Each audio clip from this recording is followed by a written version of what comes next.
Hello everybody and welcome back again to another video. In this video I'm gonna give my thoughts about the ATP 500 tournament in Basel, the Swiss indoors, in the beautiful country of Switzerland that have beautiful landscape, delicious chocolate, quality watches, cheese fondue, and financial and banking systems out of the world, and of course, the land of Roger Federer. This ATP 500 tournament is a tournament that Roger Federer have been in final 14 times before. He have won 9 of those finals, and he wants to make these two-digit numbers, and he has those numbers, 10 victories in Halle already. He wants to make this the second tournament where he reaches two-digit numbers, and he has a good chance. He has lost 5 finals before here in Basel, his hometown, and those losses were against players like Thomas Enqvist, Tim Henman, Novak Djokovic, and Del Potro twice. Those are his losses in this tournament. And the field in this tournament is very strong. Is a very, very strong field. We have a bunch of players in the top 20 rankings, even the top 10. And those players are chasing some important points to reach the ATP finals in London later next month. And we have Alexander Zverev, we have RBA, we have Fonini, we have Goffin. Those are the players who are chasing. Zverev is right now at he has taken the 7th spot in this race, and Berrettini, who is at number 9, who is at number 8, plays in Vienna. So the guys below him wants to make a good result, and since this is a compact field, the competition is gonna be very high in this level, and finally, we will see who will take a step closer to the ATP finals in London, the O2 Arena, who has been the home for the ATP finals for a couple of years. But anyway, this tournament, where Roger had 9 victories, a record for this tournament, of course. Roger haven't been superb good since when the American swing started, and the Asian swing also. Roger's last title he won was at Halle this year, so he wants to make a good result here, but he's of course the main favorite here after his 9 victory, and he's still the number 3rd player and ranked number 3 player in the world.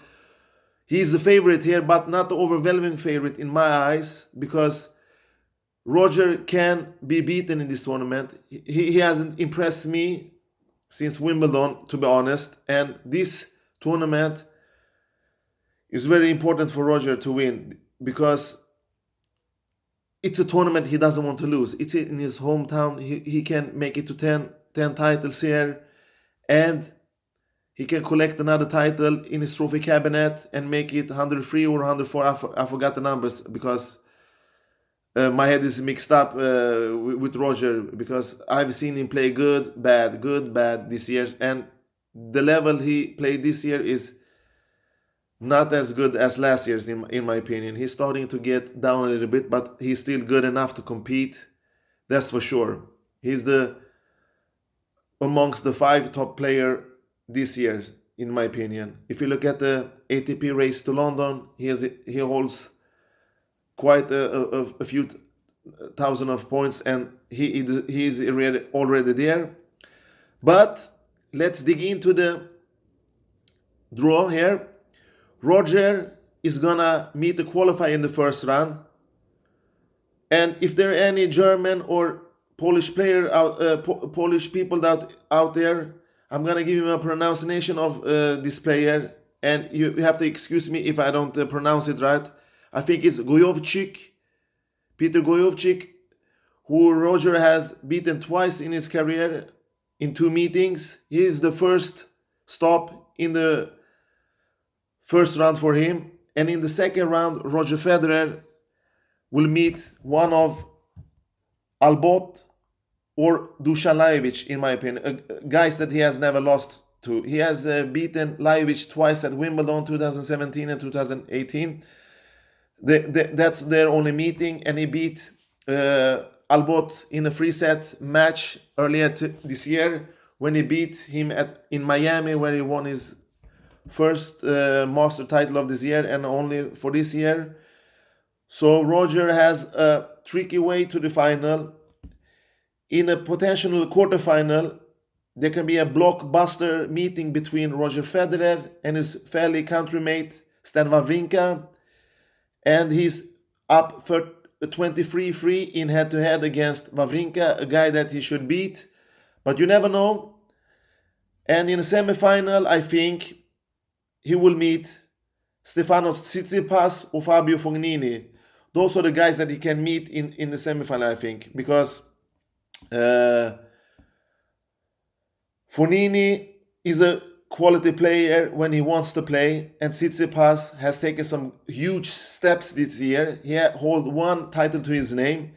He has beaten Roger in Australian Open, Rafael Nadal at Madrid, and Novak Djokovic in Shanghai this year. So has beaten the big three, all of the big three this year. So he has a chance, he has a big chance of defeating Roger if both of them reaches the semifinal later this week. And he has a good chance because right now he's a light version of Roger Federer, but he has a high level. He has started to be more consistent, the young Greek. And I think from the baseline, he can challenge Roger. They play similar. He has also an attacking game style. And if those two meets, who knows who will win? They are up 1-1 head-to-head. Roger beat him after the loss in Australian Open. I think he beat him in the final of Dubai. And later they were supposed to meet at Madrid, but Roger didn't play. So he got a walkover from that match, if I can remember correctly. So Roger is out there. He's the favorite. He doesn't want this opportunity to slip from his hand. But nowadays you don't know with Roger. So the field is pretty much open after that. And on the second half of the draw, because Roger is the number 1 seed, we have Alexander Zverev, a guy that recently beat Roger in Shanghai in the semifinals, and then he went on to lose the final against Daniil Medvedev, the hottest player on the planet. And Medvedev is not playing either in Basel or Vienna. I think he's resting after his after the American and Asian swing. He has to rest because he played a lot, and I think he's aiming for the Paris Masters. So anyway, in the first round, Zverev is gonna face Taylor Fritz from America, a guy that took him to 5 sets in Wimbledon last year, and he haven't lost to him yet. So I think that he will win this match. And in the second round, he can meet Alexander de Minaur, who won in I think it was in China in Zhuhai tournament. I think a 250 tournament just before Shanghai. And Zverev is up 4-0 in the head-to-head section. So after that, he has a quarterfinal, and in that section, it's pretty wide open. But I think that one of Benoit Paire or Kecmanovic from Serbia will be his quarterfinal opponent. I think that's just my feeling. And later, in the potential semifinal, we also have guys like RBA in that section. We have interesting first-round matches between Marin Cilic and David Goffin. Goffin and RBA are chasing points, crucial points that's necessary for them to reach the ATP finals in London. And it's going to be a difficult match for David Goffin in the first round against Cilic, because Cilic played good in the last tournament, but he not in. I think he lost in Antwerp to either Wawrinka or Murray. I forgot. Anyway, he lost. But the tournament before that, he went a little bit deeper. So Cilic is starting to show some sign of getting in shape, but he's not the player he used to be. So I'm not expecting anything from him. And Goffin should be the favorite in that match. Goffin, who is a solid ball striker from the baseline, he has good backhand, forehand, decent serve. He can challenge Cilic for sure, and his return game is also good. So he will find some clue to break Cilic, or maybe Cilic will win this match. Either way, it's an open match. And the semifinal on the bottom half, I think, will be between RBA and Alexander Zverev. Two guys from two different worlds right now. RBA hasn't played good since in the beginning of the season. He actually went to quarterfinals in Wimbledon where he lost to Novak Djokovic. After that, I haven't seen much from him. And Zverev is starting to get in shape. He's playing some good quality tennis. He played good against Roger and the matches before his loss in the final against Medvedev. But in the final, Shanghai, Medvedev were just too good for him. He was a 1 or 2 gear stronger than him in that match. And he won that match fair and square against Alexander Zverev. So Zverev is starting to get in shape, getting in mood. And we will see if Berrettini, who plays in Vienna, can go deep in that tournament. Because he and Zverev has the last 2 spots in the ATP race, I think. I think, if I'm not mistaken, Tsitsipas has secured his place in the ATP finals as number 6. And he can choose to play in the next gen finals also if he wants, but I don't think that. And that will leave a place open for the next gen players if he goes to the big boys in the ATP finals. But we still have time. But I don't think I deeply think that Tsitsipas will play in London with the big boys, big guys.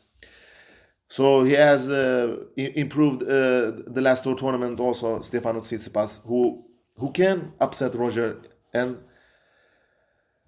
that was my prediction about the draw in ATP tournament in Basel, aka the Swiss indoor. So they are playing on indoor hard court. They used to play on carpet before. They switched, I think, like in the middle of the last decade, they switched to hardcourt indoors. But anyway, that's good. And to end this video, I just want to say a few words about the tournaments around Europe that ended today. We saw Denis Shapovalov win his first and maiden title in Stockholm. He won against Filip Krajinovic 6-4, 6-4, I think. And then Andrei Rublev won in the Kremlin Cup in Moscow, in Russia, in his hometown, and won his second title in his career, where the top seed Daniil Medvedev withdrew from the tournament. And when Kachanov lost early in the tournament, the door was open for Rublev, who has been solid this year. He has beaten 3 top players this year. He beat Dominic Thiem in Hamburg. He beat Stefanos Tsitsipas in Cincinnati, I think. He beat Roger in Cincinnati. And then he beat Stefanos Tsitsipas also in a tournament after that. So Rublev has done a good result and claimed his second title of his career. And the big news for me today was the final in Antwerp in Belgium between Andy Murray and Stan Wawrinka. Finally, Andy Murray managed to win after 2 miserable years with hip injuries and a bunch of rehab training. He won the title in Antwerp, showed that he's still a man for the tennis ATP circuit even next year and the remaining months of this year. Good good job, and well done, Andy Murray. This was his first title since the Doha or Dubai Open in 2017, where he won against Misha. No, it was Verdasco. He beat him in the final there, and that's his first title since that. And many have counted Andy Murray out. He's not gonna come back again to win titles, not Grand Slams, in my opinion. Maybe not Masters, but he's a stubborn man, Sir Andy Murray. He deserved this. Hard work pays off, and that happened today. Good for him. Good for tennis. He will maybe not be the big four again, but he's there. He's fighting. He can cause some damage. He's aiming for the Olympic in Tokyo next year. That's what I think and heard of. So good job, Andy Murray. Keep going. He's not my favorite player to watch, to be honest. He's not my cup of tea. I like Federer. I like Tsitsipas. I like Kyrgios' gaming style. I like guys like Shapovalov. None of them are of this guy except Roger are super consistent players, but they are a joy to watch when you want to see some real good action tennis with finesse, artistry, and great shot selections. Those are the guys that give you value for your money. Andy Murray is none of that, but he's a grinder. He does his job good. In full shape, he's actually one of the best returners in the world. I think he's the second best returner in the world after Novak Djokovic when he was in his prime. And we will see more of him in the future. I'm pretty sure about that. All right, guys, folks, everywhere around the world, thanks for watching this video again. Take care and bye-bye.